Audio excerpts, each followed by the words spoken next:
Antarctica बर्फ से भरा हुआ इतना बड़ा कॉन्टिनेंट है जिस पर 5 किलोमीटर की गहराई तक सिर्फ बर्फ ही बर्फ है। इतनी ज्यादा बर्फ, और वो भी 1.5 करोड़ किलोमीटर तक फैली हुई। यानी एंटार्क्टिका का साइज अमेरिका से भी काफी ज्यादा बड़ा है। भले ही जून जुलाई की गर्मियों का मौसम हो, लेकिन एंटार्क्टिका का टेम्परेचर पूरा साल -50 डिग्री सेंटीग्रेड से -90 डिग्री सेंटीग्रेड तक रहता है। इस शदीद तरीन ठंड की वजह से ही यहाँ जिंदगी की उम्मीद बहुत ही कम है। लेकिन उसके बावजूद भी पूरे एंटार्क्टिका में 400 से भी ज्यादा लेक्स डिस्कवर हो चुकी हैं, जो बर्फ की लेयर के नीचे छुपी हुई हैं। जेम टीवी के वीडियोस में एक बार फिर से खुशामदीद। नाजरीन, एंटार्क्टिका में ना ही कोई टाइम जोन फॉलो होता है और ना ही यहाँ किसी कंट्री का कब्जा है। हत्ता के पूरे एंटार्क्टिका में सिर्फ 2 ATM मशीन्स लगी हुई हैं। कई लोगों का मानना है कि एंटार्क्टिका की बर्फ के नीचे कई राज पोशीदा हैं। कुछ का तो ये भी मानना है कि बर्फ से ढके हुए इस मिस्टीरियस कॉन्टिनेंट के नीचे एक अलग ही दुनिया बसती है जहां एलियंस का राज है। लेकिन रिसर्चर्स और आर्कियोलॉजिस्ट इस मिस्टीरियस कॉन्टिनेंट के पोशीदा राजों को फाश करने के लिए दिन रात मेहनत कर रहे हैं। इन्होंने यहाँ चंद ऐसी चीजें भी तलाश की हैं जिनको देखकर साइंस भी हैरान रह जाती है। और आज आप देखेंगे एंटार्क्टिका की बर्फ के अंदर से मिलने वाली चंद हैरत अंगेज चीजें। तो आइए शुरू करते हैं।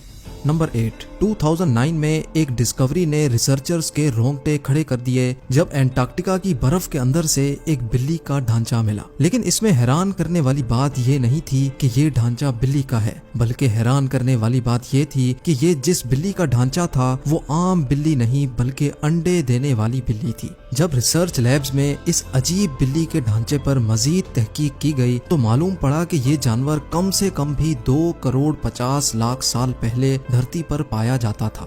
नंबर 7। 2014 में आर्कियोलॉजिस्ट को एंटार्क्टिका से इंतहाई हैरान कर देने वाली इंसानी खोपड़ियां मिली। पहली हैरानी की बात यह थी कि एंटार्क्टिका में ये मिलने वाली पहली इंसानी खोपड़ियां थी, और दूसरी हैरानी की बात इन खोपड़ियों की शेप थी। जी हाँ, नॉर्मल खोपड़ियों के मुकाबले में ये खोपड़ियां काफी अलग दिखती थीं क्योंकि इनके सर जरूरत से भी ज्यादा बाहर निकले हुए थे। साइंसदानों का मानना था कि खोपड़ियों की ऐसी शक्ल बचपन से ही अजीब आदतों की वजह से बनती है, और ये आदतें हजारों साल पहले एंशिएंट सिविलाइजेशन में अपनाई जाती थीं। इस तरह की खोपड़ियां आर्कियोलॉजिस्ट को इजिप्ट और पेरू से भी मिल चुकी हैं। तभी उनका शक है कि शायद हजारों साल पहले एंटार्क्टिका में भी लोग बसते थे और उनका कुछ न कुछ रिलेशन एंशिएंट इजिप्ट सिविलाइजेशन से जरूर होगा।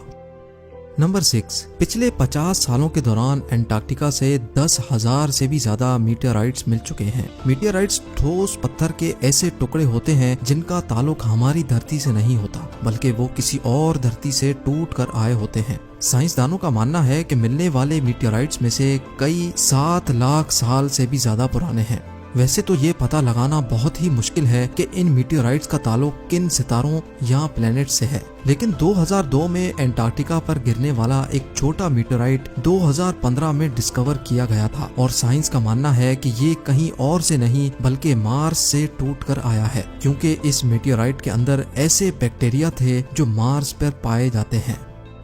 नंबर 5। एंटार्क्टिका में बर्फ की गहराई 5 किलोमीटर डीप है, और ये पूरा कॉन्टिनेंट अमेरिका से भी बहुत बड़ा है। लेकिन साइंसदानों को यहाँ से कुछ ऐसे सबूत मिले हैं जिनको देखकर ये अंदाजा लगाया जाता है कि लाखों साल पहले ये जगह रहने के काबिल हुआ करती थी। जी हाँ, 1980 से कई आर्कियोलॉजिस्ट को यहाँ से डायनासोर्स, मोजासोर्स और प्लेजियोसोर्स के ढांचे मिल चुके हैं। इन ढांचों की साइज 36 फीट बताई जाती है, जो तकरीबन एक ट्रिपल स्टोरी बिल्डिंग के बराबर बनती है। जब हड्डियों के इन ढांचों पर मजीद तहकीक की गई तो मालूम पड़ा कि ये कम से कम भी 70 लाख साल पुराने हैं। तभी ये अंदाजा लगाया जाता है कि 70 लाख साल पहले तक एंटार्क्टिका का टेम्परेचर रहने के काबिल था, और शायद तब ये पहाड़ गहरी बर्फ से नहीं बल्कि ग्रीनरी से ढके होते होंगे।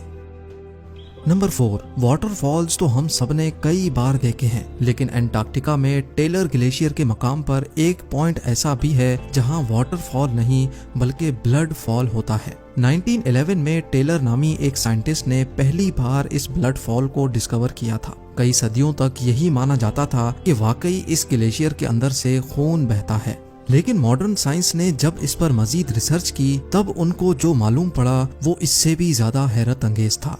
जी हाँ, मालूम पड़ा कि इस ग्लेशियर के नीचे एक बहुत बड़ा पानी का डैम है, लेकिन इसमें मौजूद पानी की खास बात यह है कि इसमें सी वाटर से भी 3 टाइम्स ज्यादा सॉल्ट है, जिसकी वजह से ये फ्रीज नहीं होता। साथ साथ इस पानी में पहाड़ों से निकलने वाला आयरन भी मौजूद है। किसी एक पॉइंट से जब ये पानी ग्लेशियर से बाहर निकलने की करता है तो हवा में मौजूद ऑक्सीजन पानी के आयरन से मिक्स होकर आयरन ऑक्साइड बन जाता है और उसका कलर रेड हो जाता है, और इसी वजह से हमें ये पानी रेड कलर का दिखता है।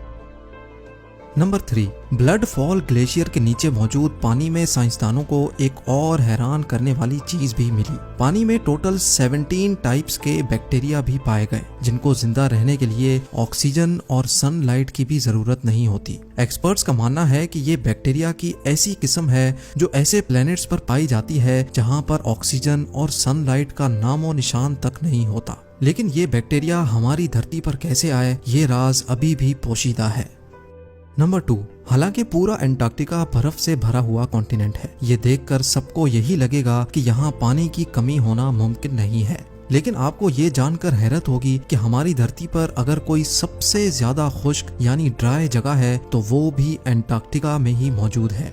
ये ड्राई वैली एंटार्क्टिका में ही डिस्कवर की गई थी, जहाँ पर पिछले 20 लाख सालों से एक मर्तबा भी बारिश नहीं पड़ी, क्योंकि इस ड्राई वैली में तेज तरीन हवाओं का राज है जिनकी स्पीड 320 किलोमीटर पर आवर तक जाती है। इसी वजह से साइंसदानों का मानना है कि तेज हवाओं की वजह से यहाँ मौजूद पानी का कतरा कतरा एवोपरेट हो चुका है। आपको ये भी बताते चलें कि अर्थ के तमाम एटमॉस्फेयर्स में से इस ड्राई वैली का एटमॉस्फेयर लाखों किलोमीटर दूर मार्स से काफी मिलता जुलता है। इसी वजह से नासा ने अपना वाइकिंग रोबोट मार्स पर भेजने से पहले एंटार्क्टिका की ड्राई वैली में टेस्ट किया था।